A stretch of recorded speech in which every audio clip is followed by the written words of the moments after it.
Question है 10 gram of ice cube at 0 degree Celsius are released in a tumbler water equivalent 55 gram at 40 degree Celsius. यानी कि यहाँ पे container है, मान लो उसमें वाटर है जिसका मास है 55 ग्राम और इसका टेम्परेचर है 40 डिग्री सेल्सियस। इसमें एक आइस क्यूब डाल दी जिसका मास है 10 ग्राम। कितना मास है? 10 ग्राम और इसका टेम्परेचर है 0 डिग्री सेल्सियस। जब ये इसके अंदर जाएगी तो ये बताना है कि बिकम्स नियरली, इनका जो temperature, the temperature of water in the tumbler is nearly, क्योंकि इस केस में क्या होगा, ये तो हीट गेन कर लेगा, ये लॉस करेगा, तो एक टेम्परेचर होगा कॉमन टेम्परेचर T, वो बताना है हमें क्या हो जाएगा। तो यहाँ पे ये हीट लॉस करेगा, जो ये आइस क्यूब है ये हीट गेन करेगी और जो वाटर है वो हीट क्या करेगा, लॉस करेगा। तो यहाँ पे यानी कि total heat loss by water equal हो जाएगी आपके पास हीट गेन बाय आइस, और एक कॉमन टेम्परेचर हम मान लेते हैं वो क्या हो जाएगा, T होगा। इन दोनों का बाद में टेम्परेचर क्या हो जाएगा, वो T।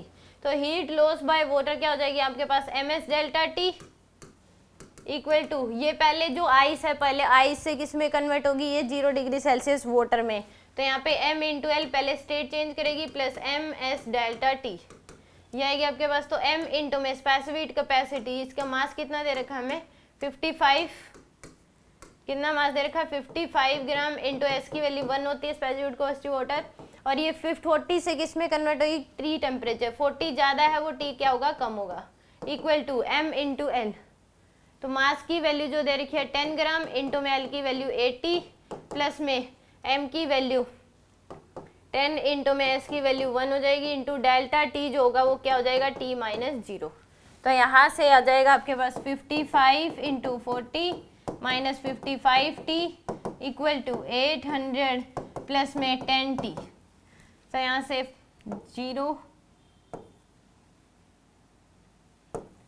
इक्वल टू माइनस का 800 इक्वल टू 10T प्लस में 55T, ये आएगी आपके पास। तो यहाँ से आपके पास ये वैल्यू आ जाएगी आपके पास इक्वल टू 65T, तो T की वैल्यू आ जाएगी 1400 बाय में 65, तो यहाँ से 1400 डिवाइड बाय 65, तो आंसर आएगा 21.53। तो अप्रोक्सीमेट जो टेम्परेचर हो जाएगा वो कितना हो जाएगा, 22 degree Celsius. B option correct होगा इसका।